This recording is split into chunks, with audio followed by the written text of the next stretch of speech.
அருகே நடந்த திருமணத்துக்கு தாவேகா பொதுச் செயலாளர் ஆனந்த் தன்னுடன் 1000 பேரை கூட்டிக் கொண்டு வந்த காட்சிகள்தான் இவை. திருவேற்காடு பகுதியில் உள்ள தனியார் மண்டபத்தில் தாவேகா நிர்வாகி தினகர் என்பவரின் மகனின் திருமண வரவேற்பு நிகழ்ச்சி நடைபெற்றது. இதில் தாவேகா பொதுச் செயலாளர் ஆனந்த் மற்றும் கட்சி நிர்வாகிகள், தொண்டர்கள் கலந்து கொண்டனர். அப்போது ஆனந்துடன் 1000த்திற்கும் மேற்பட்டோர் வந்ததால் அங்கு அதிகப்படியான கூட்டம் கூடியது.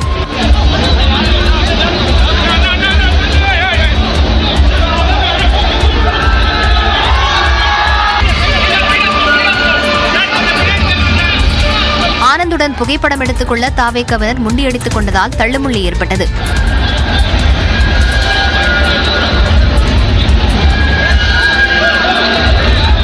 மண்டபத்தில் இருந்த பவுன்சர்களை தாவேகா தொண்டர்கள் மேடையில் ஏறாதவாறு தடுத்தனர். திருமணத்துக்கு முன் அறிவிப்பின்றி திடீரென 1000த்துக்கும் மேற்பட்டோர் கூடியதால் அங்கு பரபரப்பு ஏற்பட்டது.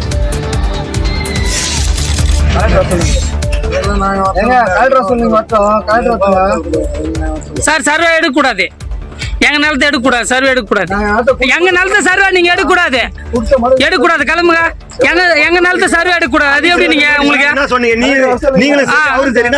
திருவண்ணாமலை மாவட்டம் செய்யாறு அருகே மேல்மா சிப்காட் திட்டத்திற்கு நிலம் அளவீடு செய்யும் பணியை விவசாயிகள் தடுத்து நிறுத்தினர். மேல்மா சிப்காட் திட்டத்திற்கு நிலம் கையகப்படுத்த அரசு திட்டமிட்டுள்ளது. இதற்கு மேல்மா, குறும்பூர், வட ஆலப்பிறந்தான், இளநீர் குன்றம் உள்ளிட்ட 10 கிராம மக்கள் எதிர்ப்பு தெரிவித்து கடந்த ஓராண்டிற்கு மேலாக போராடி வருகின்றனர். இந்நிலையில் சிப்காட் திட்டத்திற்காக இளநீர் குன்றம், வட ஆலப்பிறந்தான் கிராமங்களில் நிலம் அளவீடு செய்வதற்காக நிலமெடுப்பு அலுவலர்கள் சென்றனர். இதனை கண்டித்து அப்பகுதி விவசாயிகள் போராட்டத்தில் ஈடுபட்டனர். எந்தவித முன்னறிவிப்பும் இல்லாமல் நிலம் அளவிட வந்ததாக கூறி அதிகாரிகளுடன் வாக்குவாதம் செய்தனர். சார் சர்வே எடுக்கக்கூடாது சார், அதெல்லாம் தேவையில்லை. சர்வே நிலத்தை சர்வே எடுக்கக்கூடாது, நிலத்தை சர்வே எடுக்கக்கூடாது, கிளம்புங்க. அதைத் தொடர்ந்து நிலமெடுப்பு அலுவலர்கள் திரும்பிச் சென்றனர். சிப்காட் திட்டத்திற்கு 1 அங்குலம் நிலம் கூட தரமாட்டோம் என்று விவசாயிகள் திட்டவட்டமாக கூறினர்.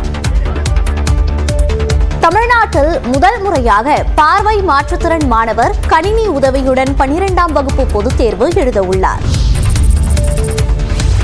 தமிழ்நாட்டிலேயே முதன்முறையாக பார்வை மாற்றுத்திறனாளி மாணவர் ஒருவர் 12ஆம் வகுப்பு பொதுத் தேர்வை உதவியாளர் இன்றி கணினி மூலம் எழுத உள்ளார். பார்வை மாற்றுத்திறன் மாணவர்கள் தேர்வுக்கு விடை கூற அவர்களின் உதவியாளர் எழுதுவது வழக்கமாக உள்ளது.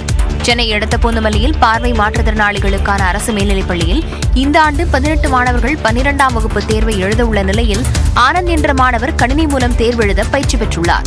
கணினி மூலம் தேர்வெழுத சிறப்பு அனுமதியை பள்ளிக்கல்வித்துறையிடம் அவர் கேட்டிருந்தார். இந்த சூழலில் வாசிப்பாளர் ஒருவர் கேள்வியை வாசிக்க மாணவர் அதற்கான பதிலை தமிழ் மற்றும் ஆங்கிலத்தில் கணினியில் தட்டச்சு மூலம் பதிவு செய்கிறார். 2 ஆண்டுகள் கடும் பயிற்சிக்கு பிறகு இந்த தேர்வை ஆனந்த் எழுத உள்ளார். வழக்கமாக ஒரு மாணவர் பொதுத் தேர்வு எழுத 3 மணி நேரம் ஒதுக்கப்படும் நிலையில் பார்வை மாற்றுத்திறனாளிகளுக்கு 1 மணி நேரம் கூடுதலாக வழங்கப்படுகிறது. கணினி வாயிலாக தேர்வெழுதும் நிலையில் முதலமைச்சர் மற்றும் துணை முதலமைச்சருக்கு ஆனந்த் நன்றி தெரிவித்துள்ளார். மற்ற மாணவர்களும் கணினி வாயிலாக தேர்வெழுத பயிற்சி எடுக்க வேண்டும் என்றும் அவர் கேட்டுக் கொண்டார்.